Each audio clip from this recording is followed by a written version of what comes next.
Welcome to INC computer centre. तो आज अपन लोग नेक्स्ट पेपर देखते हैं। ये पेपर भी आपका आरएससीआईटी के हिसाब से मोस्ट क्वेश्चंस हैं, तो इनमें से कुछ ना कुछ क्वेश्चन आपके आरएससीआईटी एग्जाम में डेफिनेटली आएंगे।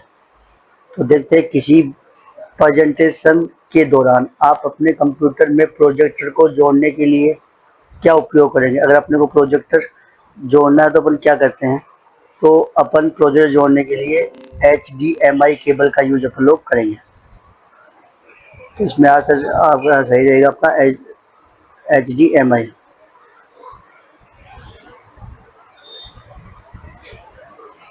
नेक्स्ट, अपने ब्राउजिंग हिस्ट्री को संग्रहित होने से रोकने के लिए आपको किस ब्राउज़र सेटिंग का उपयोग करना होगा। तो इसके लिए अपन लोग रीसेट सेटिंग, ये तो में होता है।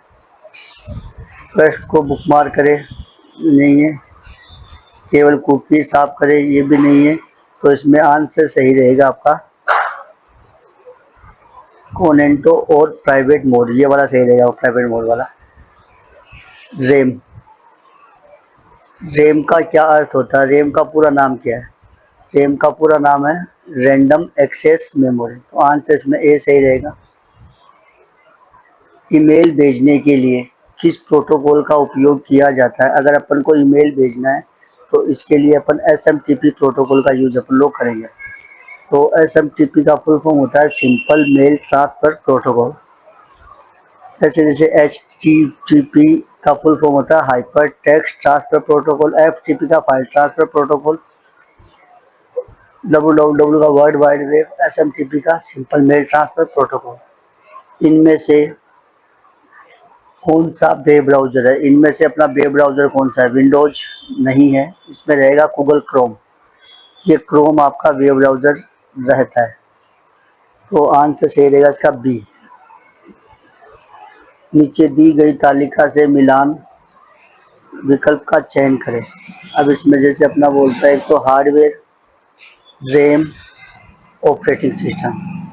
दूसरा अस्थायी डेटा भंडारण के लिए प्रयुक्त अस्थायी मेमोरी। प्रोग्राम जो कंप्यूटर हार्डवेयर और सॉफ्टवेयर का प्रबंध करता है, कंप्यूटर के भौतिक भाग। तो हार्डवेयर, एक रैम, एक ऑपरेटिंग सिस्टम। तो हार्डवेयर यानी एक नंबर में तो रहेगा आपका कंप्यूटर के भौतिक भाग यानी फिजिकल पार्ट्स ऑफ कंप्यूटर। तो इसमें एक नंबर में तो सही रहेगा आर। रैम, रैम रहेगी आपकी टेम्परेरी वोलेटाइल नेचर की मेमोरी है, तो 2 नंबर में रहेगा पी। और 3 नंबर में रहेगा आपका क्यू। तो आंसर सही रहेगा आपका RPQ। तो इसमें सी आंसर सही आपका रहेगा। जब आप अपने कंप्यूटर से कोई फाइल हटाते हैं तो वह आमतौर पर सबसे पहले कहाँ जाती है। तो भाई देखो, जैसे जब भी अपन लोग किसी भी फाइल या फोल्डर को डिलीट करते हैं तो डिलीट होने के बाद में वो जाता है रिसाइकल बिन में चला जाता है, रिसाइकल बिन में चला जाएगा। नेक्स्ट, टू फैक्टर ऑथेंटिकेशन का सबसे अच्छा उदाहरण क्या है। तो टू फैक्टर का सबसे अच्छा उदाहरण है पासवर्ड प्लस मोबाइल पर भेजा गया OTP सबसे। नेक्स्ट, ये क्वेश्चन पहले भी रिपीट हुआ है। आमतौर पर पत्र लिखने के लिए कौन सा MS ऑफिस टूल यूज किया जाता है। अगर अपने को कोई भी लेटर टाइप करना तो उसके लिए अपन MS वर्ड का यूज करते हैं। तो MS वर्ड इसमें आंसर सही रहेगा। देखो, एक्सेल का तो यूज होता है कोई भी डेटा शीट बनानी है, पावर पॉइंट का यूज होता है कोई भी आपको प्रेजेंटेशन बनानी है, और MS पेंट का यूज है कोई भी आपको पेंटिंग करनी है, तो आप MS पेंट का यूज कर सकते हो। नेक्स्ट, MS एक्सेल में किस प्रकार का चार्ट किसी समय अवधि के रुझान को दिखाने के लिए सबसे उपयुक्त होता है। तो भाई अपन को अगर रियल टाइम के ऊपर कोई चार्ट डिस्प्ले करना है तो वो रहेगा आपका लाइन चार्ट। लाइन चार्ट इसका सही आंसर रहेगा। नेक्स्ट, कौन सा मोबाइल ऐप आधार कार्ड, पैन कार्ड, मार्कशीट आदि का डिजिटल पहुंच प्रदान करता है। तो इनमें से जो एप्लीकेशन है वो आपकी कोई भी गवर्नमेंट डॉक्यूमेंट्स है वो अपन लोग डिजी लॉकर से डाउनलोड कर सकते हैं। तो आंसर इसमें डिजी लॉकर सही रहेगा। आप एक व्यावसायिक मीटिंग के लिए पावर पॉइंट प्रेजेंटेशन तैयार कर रहे हैं। आप यह सुनिश्चित करना चाहते हैं कि आपकी कंपनी का लोगो हर स्लाइड पर एक ही जगह पर दिखाई दे, बिना उसे मैन्युअली रूप से जोड़े। तो आप इसे कुशलतापूर्वक कैसे प्राप्त कर सकते हैं? तो भाई इसमें आंसर सही रहेगा, लोगों को स्लाइड मास्टर में डाल दें। तो देखो स्लाइड मास्टर में क्या होता है कि अपन जहाँ पर लोगों या कोई भी फॉर्मेटिंग वगैरह है तो अपन एक स्लाइड मास्टर में जाके चेंज कर देते हैं, तो बाकी जितनी भी स्लाइड होती है उन सब पे ऑटोमेटिकली वो अप्लाई हो जाती है।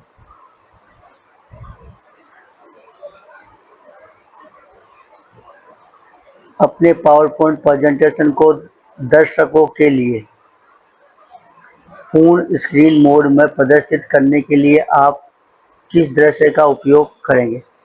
तो अगर आपको वो स्लाइड को फुल स्क्रीन पे शो करना है तो इसके लिए होता है स्लाइड शो, और स्लाइड शो करने का शॉर्टकट की होता है F5।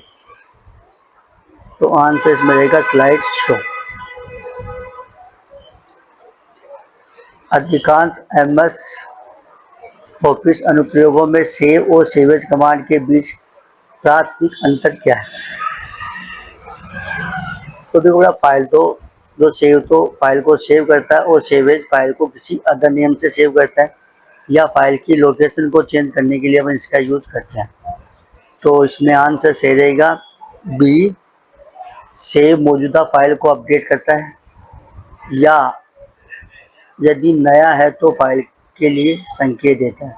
सेवेज हमेशा फाइल को नाम और स्थान के लिए संकेत देता है।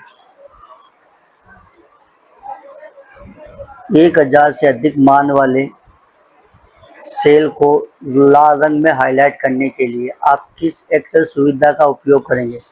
तो इसके लिए अपन यूज करेंगे कंडीशनल फॉर्मेटिंग। मानी किसी भी कंडीशन के अनुसार अगर आपको फॉर्मेटिंग करनी है तो अपन कंडीशनल फॉर्मेटिंग का यूज अपन लोग करते हैं।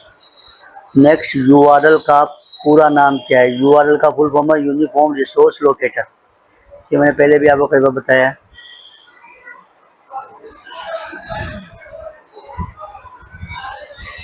नेक्स्ट,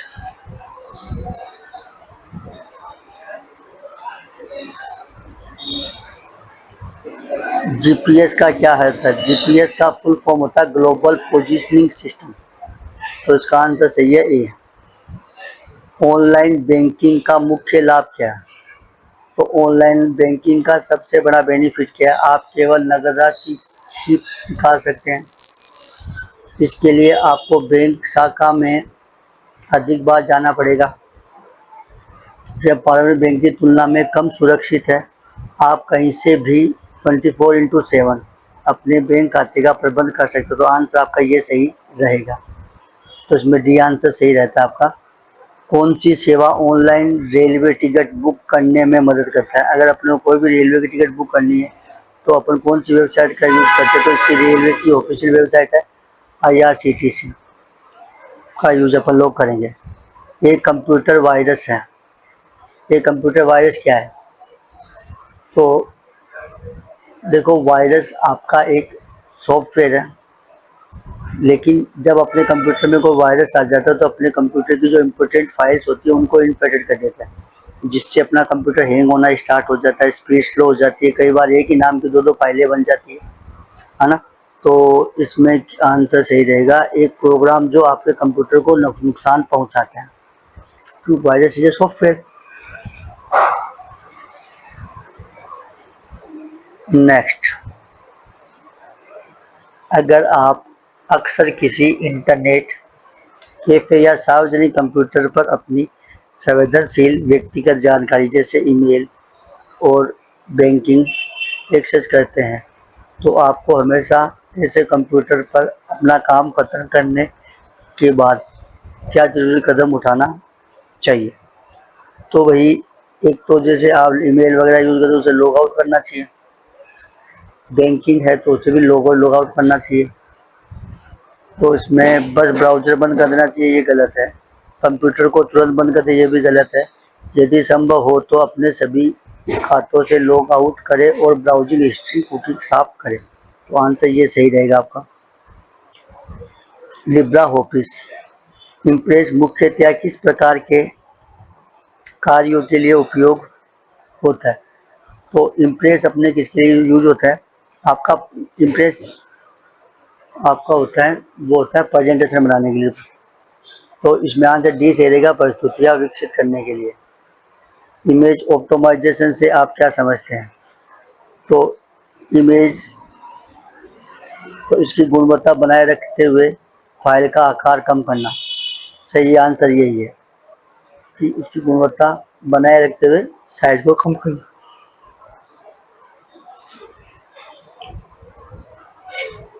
नेक्स्ट, कथन। यूपीआई ऐप बैंक खातों के बीच तत्काल धनराशि हस्तांतरण करने की अनुमति देता है। कथन 2, गूगल मैप का उपयोग फोटो संशोधित करने के लिए किया जाता है। तो इसमें एक आंसर सही होगा और एक गलत है। तो इसमें यूपीआई वाला तो सही है और एक गलत है। तो एक कथन सही है और एक कथन गलत है। एक्सेल में पिवोट टेबल का उपयोग मुख्यतया किस उद्देश्य के लिए किया जाता है? तो भाई पिवोट टेबल का यूज अपन लोग अपना कोई भी डेटा है उस डेटा का विश्लेषण करने के लिए या उस डेटा की समरी निकालने के लिए इसका यूज अपन लोग करते हैं। तो इसमें आंसर सही रहेगा, बड़ी मात्रा में डेटा का सारांश और विश्लेषण करने के लिए ये आंसर इसका करेक्ट रहेगा भैया। नेक्स्ट, एमएस पावर पॉइंट में स्लाइड शॉर्टर व्यू का उपयोग किस लिए किया जाता है? तो दो स्लाइड शॉर्टर का व्यू का यूज अपन लोग अपनी स्लाइड को छोटी छोटी पिक्चर के रूप में देखने के लिए अपन लोग करते हैं।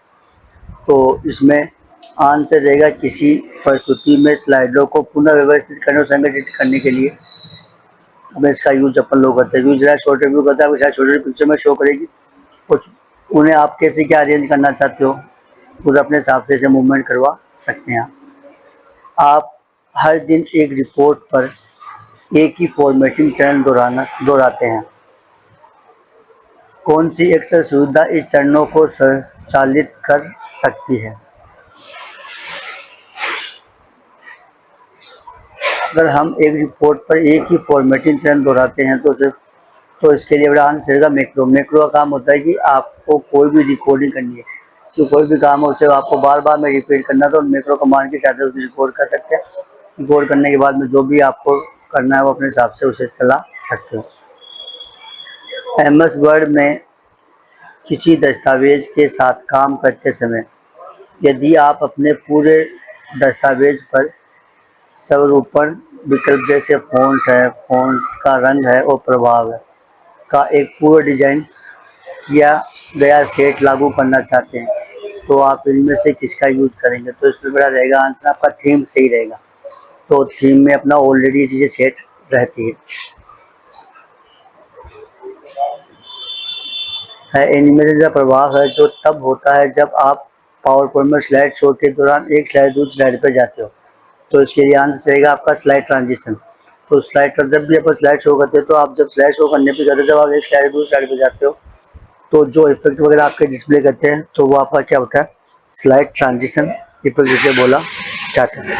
निम्नलिखित में से कौन सा अनुप्रयोग प्रोग्राम सामान्यतया पीडीएफ फाइलों को देखने के उपयोग किया जाता है?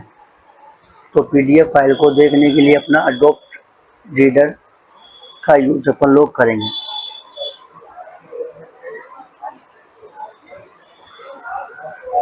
एमएस एक्सेल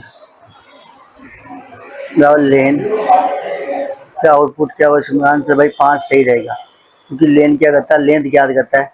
तो इसमें 4 नंबर हो गए, एक डेश हो गया, तो ये 5 अक्षर रिटर्न करेगा आपको। यदि आप एमएस वर्ड 2010 में ग्राफिकल सूची, प्रतिक्रिया आरेख, वेन आरेख, संगठन चार्ट आदि जैसे ग्राफिकल आरेख बनाना चाहते हैं तो आप किसका उपयोग करेंगे? तो इसके लिए अपन यूज करेंगे स्मार्ट आर्ट का। तो स्मार्ट आर्ट से अपन लोग क्या कर सकते हैं, कोई भी इसमें डायग्राम वगैरह है तो उन डायग्राम को बनाने के लिए अपन स्मार्ट आर्ट का यूज अपन लोग करते हैं। क्यूआर कोड में क्यूआर का अर्थ क्या होता है? Quick response. क्यूआर का फुल फॉर्म क्विक रेस्पॉन्स होता है।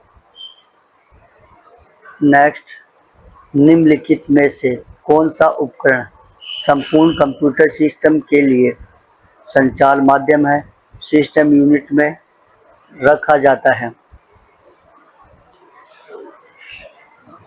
तो रैम, रोम, ग्राफिकल कार्ड, मदरबोर्ड। तो आंसर मदरबोर्ड होता है। ये जितने भी डिवाइस है सब के सब मदरबोर्ड से जुड़े हुए होते, तो आंसर इसमें मदरबोर्ड सही रहेगा। नेक्स्ट, कंप्यूटर स्क्रीन पर किसी छवि की सबसे छोटी इकाई क्या होती है? तो अपने सबसे छोटी इकाई होती है बिट होती है। सॉरी ये तो बिट आपके कंप्यूटर की सबसे छोटा यूनिट होता है। तो ये बोल रहा है कंप्यूटर स्क्रीन पे किसी छवि की सबसे छोटी पिक्सल्स होती है और पिक्सल्स आपका डॉट से मिलकर बनता है। तो ये था अपना पेपर।